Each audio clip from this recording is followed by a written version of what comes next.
You're the pride of rural West. From the ghetto to prime minister, a man who drink span water. Look what you did in 5 short years. Took a lot of sweat and tears. The way you're going at such a rate. Suppose you was there for 28. We voting UPP again. Nothing worse than labor pain. We voting UPP again. Nothing worse than labor pain. Never has so much been achieved by a government in so short a space of time in this country. Voting UPP again. Nothing worse than labor pain. We voting UPP again. Nothing worse than labor pain.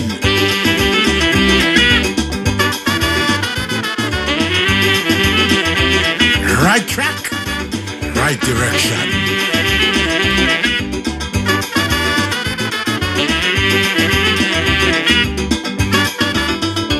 They done give away half an acre land, most of it to data tan.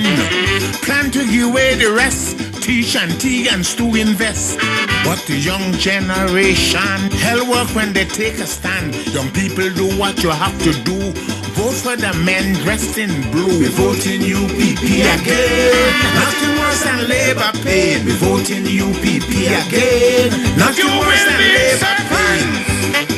With your humble servant and the United Progressive Party, because I and the UPP are not for sale. We voting UPP again. Nothing worse than labor pain. We voting UPP again. Nothing worse than labor pain.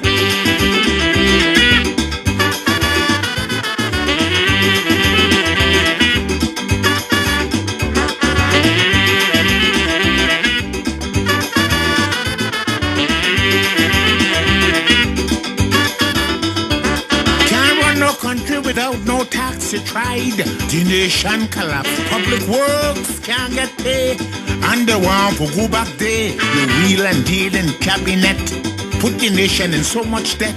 Nothing at all indicative. UPP restore credibility. We voting UPP again. Nothing worse than labor pain. We voting UPP again. Nothing worse than labor pain. We have the trust and the support of powerful nations and our sister Caribbean nations. We voting UPP again. Nothing worse than labor pain. We voting UPP again. Nothing worse than labor pain.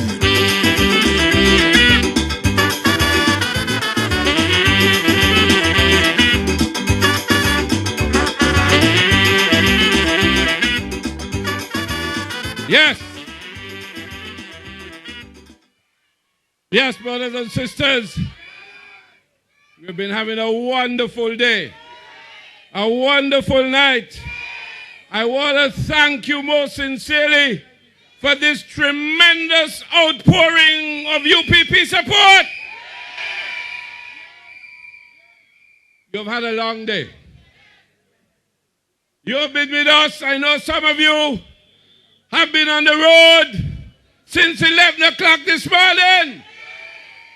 And you're still here. I want to thank you very much for this great support. And it seems to me that you're ready for the date. It's like you want it even more than me. All right, just tarry a little. Just tarry a little. It will come, perhaps sooner than later. But brothers and sisters, this is a tremendous demonstration of love of country. A tremendous demonstration, my dear good people, that we are on the right track and moving in the right direction. And there is no turning back for the people of Antigua and Barbuda. We are going to forge forward, and we are going to make sure, brothers and sisters, that when the date is called and the day of reckoning comes, that all of you, young and old, middle-aged, everybody, with one tremendous force, moving forward and making sure that you go out on election day and mark the X so by so for the United Progressive Party candidates throughout Antigua. Brothers and sisters, ladies and gentlemen, I am delighted to be in St. John's Rural North and even more delighted to be here supporting the candidacy of my colleague, Brother John McGinley. And brothers and sisters, ladies and gentlemen, I know that you have some elements, for whatever reason, have targeted John McGinley for defeat in this constituency. But we have news for them. We have news for them. St. John's Rural North will be returned for the United Progressive Party. And John McGinley will be victorious. He's integral to the success and the forward movement of the United Progressive Party and the future of Antigua and Barbuda. And so, brothers and sisters, don't mind the detractors, don't mind those individuals who are trying to create division among us, trying, brothers and sisters, their damnedest to create a situation where certain of our colleagues, certain of our candidates feel that everything is not going right for them.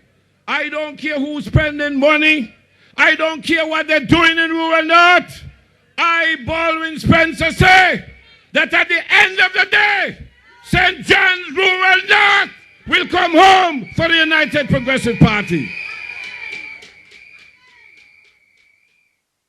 Brothers and sisters, when we examine what this party has done in the past 5 years or so, brothers and sisters, as I have said, it is incredible the tremendous efforts that we have put out in keeping this nation afloat, having inherited a most untenable and unworkable situation after 28 years of the Antigua Labour Party.